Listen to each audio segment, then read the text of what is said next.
Queria convidar você para abrir a sua Bíblia no segundo livro de Coríntios, capítulo 8, a partir do verso 1 em diante.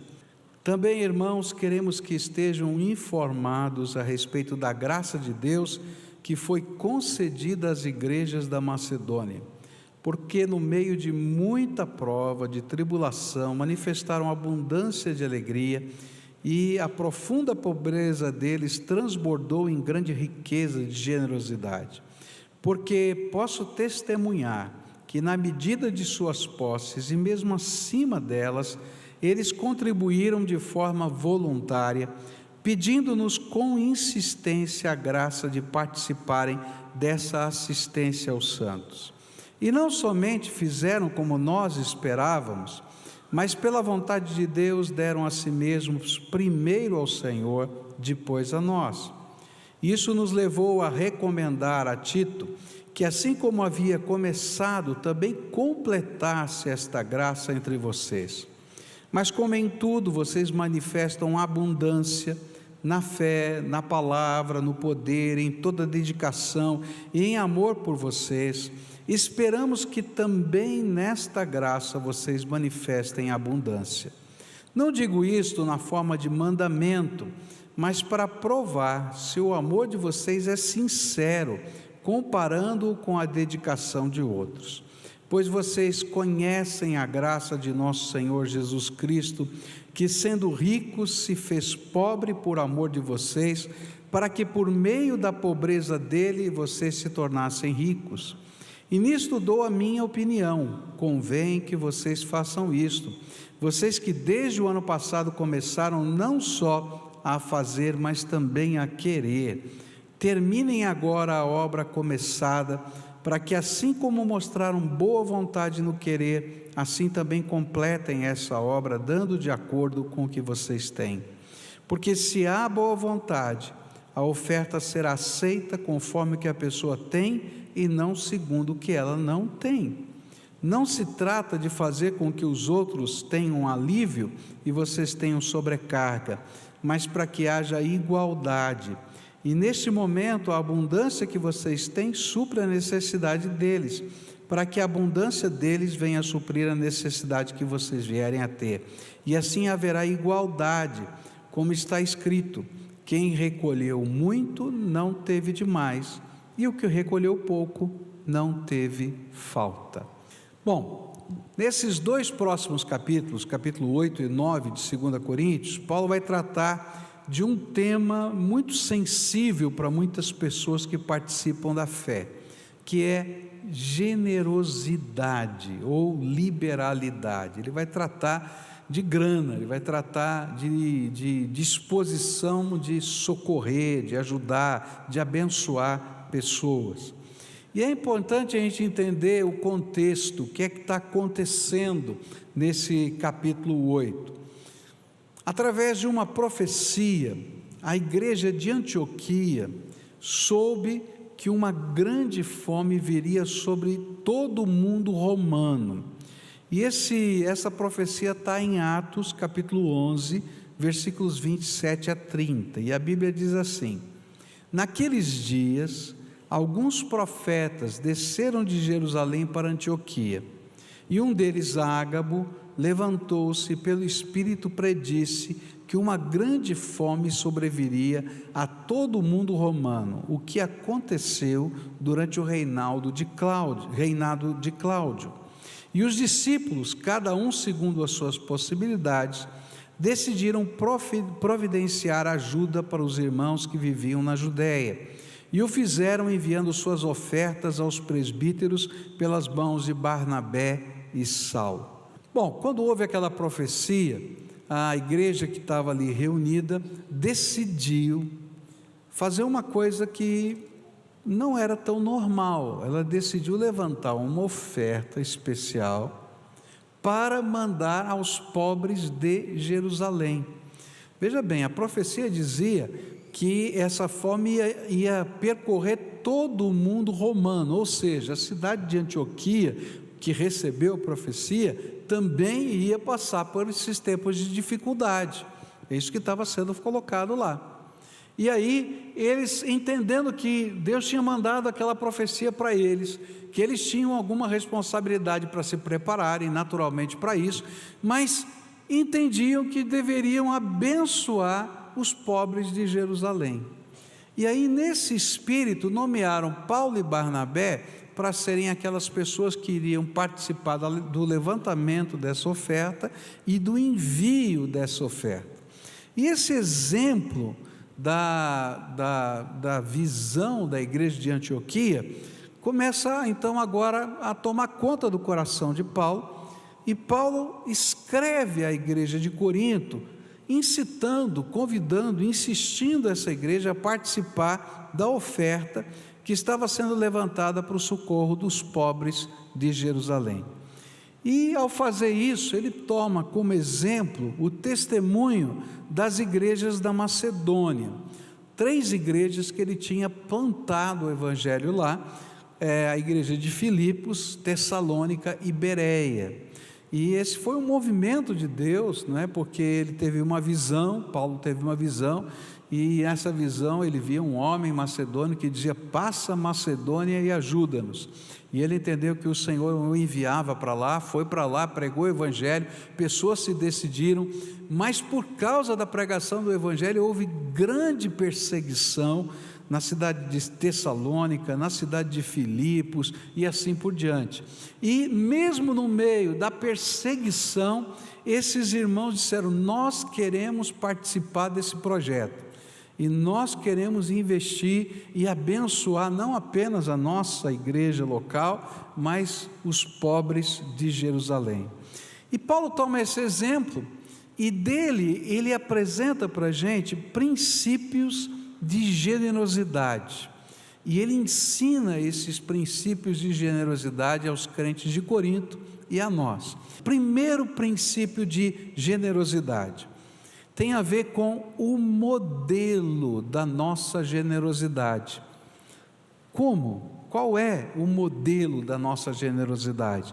E aí o versículo 9 vai nos dar um modelo, e ele diz assim: pois vocês conhecem a graça do nosso Senhor Jesus Cristo, que sendo rico se fez pobre por amor de vocês, para que por meio da pobreza dele vocês se tornassem ricos. Paulo está dizendo que o modelo da nossa generosidade é Jesus Cristo, não tem outro. Esse é o modelo da nossa generosidade, e esse é o primeiro princípio. Nós aprendemos generosidade e liberalidade com Jesus. E aí Paulo nos faz lembrar a liberalidade, a generosidade do Senhor Jesus. Eu queria tentar ajudar você a entender o que o Paulo está falando, que generosidade, que liberalidade é essa do Senhor Jesus. Primeiro a gente tem que lembrar quem é Jesus. Jesus é parte da Trindade divina, Deus Pai, Deus Filho e Deus Espírito Santo. Ele é Deus, Ele é todo-poderoso, Ele é Espírito glorioso, todo o poder no céu e na terra estão nas mãos dEle.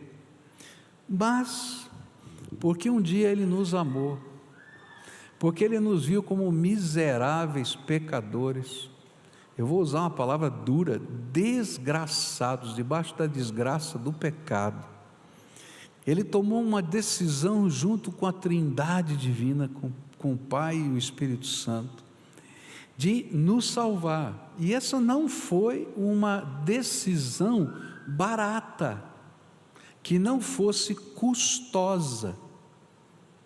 O que Ele teve que fazer em primeiro lugar? A Bíblia fala que Ele teve que se encarnar, tá? Ele se fez carne e habitou entre nós. Agora, a encarnação de Jesus não era algo tão simples assim. A Bíblia fala que Ele teve que se esvaziar da sua glória celestial. Ele teve que se esvaziar, por quê? Porque o infinito, um Deus infinito, não cabe na forma finita de um corpo. E então Ele abriu mão de grande parte da sua glória para caber na forma humana. E esse vai ser um fato irreversível para toda a eternidade. Ele continua num corpo ressuscitado, à semelhança do corpo que nós receberemos um dia, por toda a eternidade. Essa foi generosidade do Senhor Jesus. Mas não para aí a generosidade do Senhor Jesus. Ele deixa o seu céu, né? E eu fico imaginando, né? Você já imaginou você deixar a tecnologia da sua casa, né, para morar no meio da floresta, sem água encanada, luz elétrica, internet, telefone, né, máquina de lavar roupa, etc. Agora você imagina a tecnologia do céu. Eu não sei como é que é o céu, mas eu acho que é bem melhor, né? E ele desce à terra para viver num mundo de 2000 anos atrás, nem é de hoje. E não para aí a generosidade do Senhor Jesus.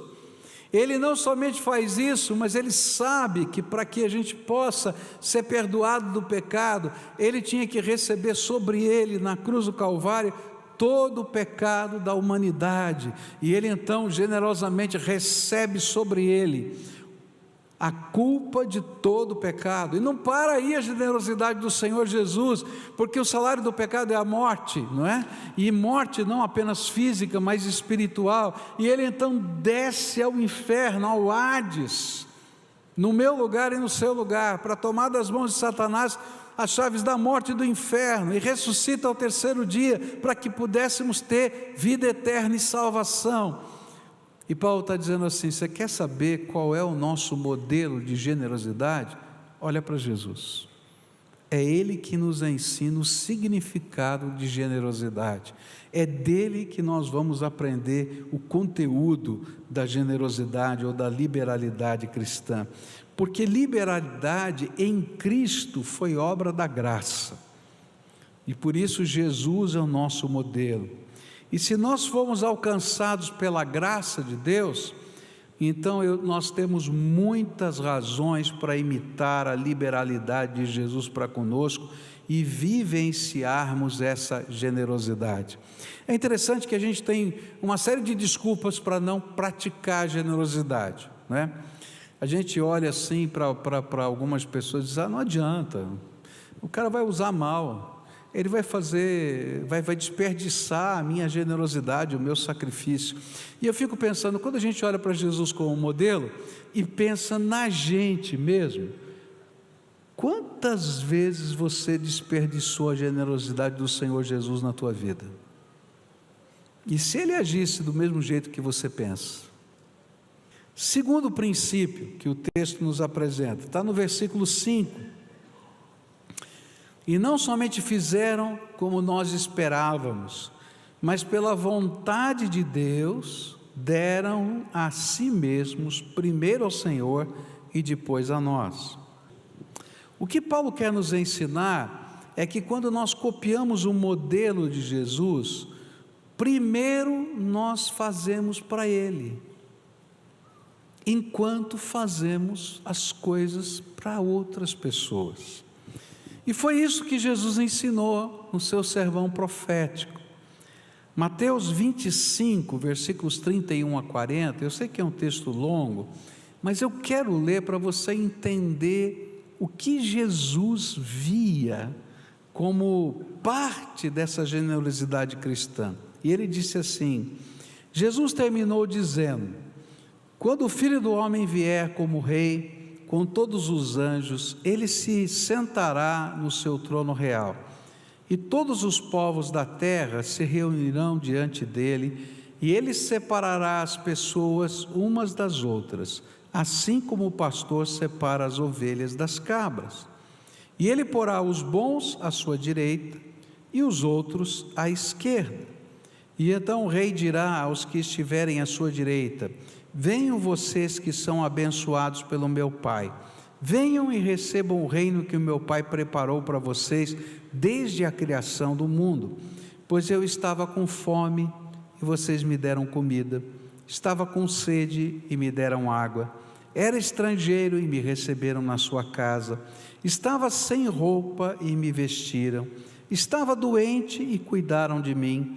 Estava na cadeia e foram me visitar. E então os bons perguntaram: Senhor, quando foi que o vimos com fome e lhe demos comida, ou com sede e lhe demos água? Quando foi que vimos o Senhor como estrangeiro e o recebemos na nossa casa, ou sem roupa e o vestimos? Quando foi que o vimos? Quando foi que vimos o Senhor doente ou na cadeia e fomos visitá-lo? E aí o rei responderá: eu afirmo a vocês que isto é verdade. Quando vocês fizeram isso ao mais humilde dos meus irmãos, foi a mim que me fizeram. O que Jesus está ensinando para a gente, o que Paulo está ensinando, é que toda vez que eu pratico a generosidade cristã, ainda que eu esteja abençoando a vida de alguém, eu primeiro abençoo Jesus, porque era isso que Jesus queria que a gente fizesse. A gente vê Cristo nos olhos da outra pessoa, e aí a gente abençoa em um ato de consagração. Era isso que Paulo estava dizendo. Olha, aqueles irmãos lá da Macedônia, eles primeiro se colocaram no altar de Deus, e porque eles tinham se colocado no altar de Deus, não lhes era pesado abençoar a vida de pessoas, e aí eles se davam para abençoar pessoas também. E é nesse sentido que a gente vai aprender, né? O sentido da liberalidade é dar-se a Deus e dar-se às pessoas. E é interessante que Jesus vai ensinar isso, dizendo que nós temos dois grandes mandamentos que a gente precisa viver na nossa vida: amar a Deus sobre todas as coisas e ao próximo como a ti mesmo, não é isso? E é interessante isso, né? Porque a pergunta que os fariseus fazem não é sobre o mandamento, amar a Deus e amar o próximo, né? A pergunta que os fariseus fazem para Jesus é: quem é o meu próximo? Interessante. Não é se eu tenho que amar ou não, mas assim, eu vou separar, então quem é o meu próximo? E aí Jesus dá um nó na cabeça daquele povo, dizendo que o próximo era o samaritano, que eles odiavam e nem reconheciam como gente, eles eram considerados gentalha, gentios. Então ele dizia: não, esse aqui foi o próximo, não é? Mais do que um sacerdote tinha sido próximo, mais do que um levita tinha sido próximo, para dizer para a gente que o próximo é aquela pessoa que Deus coloca no meio do nosso caminho e que nós podemos fazer diferença na vida dessa pessoa. E a gente faz para Deus em primeiro lugar. E quando a gente está fazendo para Deus, as coisas começam a acontecer de uma maneira tremenda e transformadora na vida daquela pessoa e na nossa própria vida. É por isso que a Bíblia vai usar esse tipo de generosidade, também para esse tipo de generosidade, o termo oferta. A gente dá ofertas, não é? E é interessante porque no Velho Testamento, a palavra oferta, ela não significava simplesmente você pegar um dinheiro e colocar lá no gasofilácio, na caixa do templo, tá? Ainda que pudesse significar isso também. Mas as ofertas, elas eram, por exemplo, aquele animalzinho que era queimado no altar, não é? Aquela farinha que era queimada no altar, aquela oferenda de azeite ou vinho que era queimado no altar, que era derramado sobre o altar. E essa era a ideia que ficava na mente do judeu: toda oferta é derramada sobre o altar. Cada vez que nós estamos usando de generosidade para com pessoas, nós estamos exercitando algo que colocamos sobre o altar para a glória de Deus, fazemos para Jesus e abençoamos pessoas. E esse é um desafio prático da nossa vida. E aí eu diria para você: olha, como é que a gente começa esse processo? Eu diria assim: comece com o seu dízimo, porque o dízimo é o mínimo que um cristão deveria viver ou dar. Por quê? Porque o dízimo é o ensino de que nada nos pertence, Tudo pertence a Deus, e Deus nos emprestou para a gente poder viver. E ele disse: ó, de tudo que eu emprestei, coloquei nas suas mãos, eu não quero nada de volta, exceto a 10ª parte. Esse não é teu, é meu, e a gente devolve para ele. Mas o dízimo não é tudo, porque Deus vai trabalhar a nossa vida a partir daí, para a gente entender o sentido da oferta, porque oferta agora é lidando com o que é meu, não com o que é de Deus, e eu começo a vivenciar generosidade.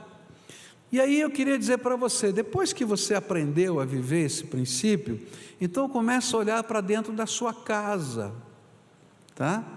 E eu vou fazer perguntas assim bem diretas. Como é que está teu pai? Como é que está a tua mãe? E às vezes quem está precisando de cuidado, de generosidade, são pessoas que estão dentro da sua casa, o seu pai e a sua mãe, vão cuidar deles.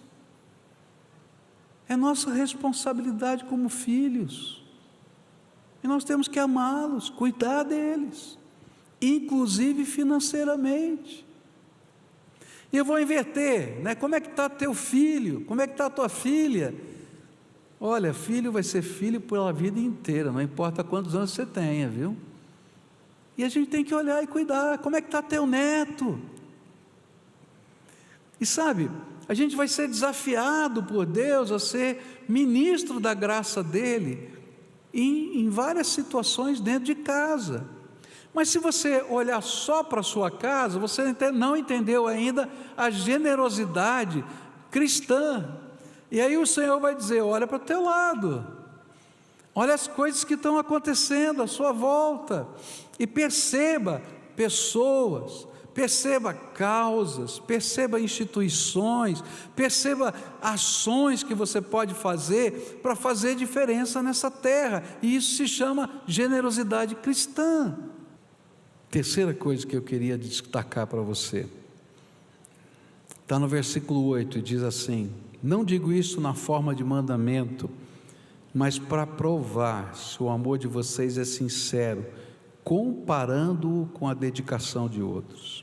Paulo, nesse verso, está comparando a relutância da igreja de Corinto em participar desta oferta e a disponibilidade insistente das igrejas da Macedônia, que mesmo em meio à grande luta, viam como privilégio participar da obra de Deus.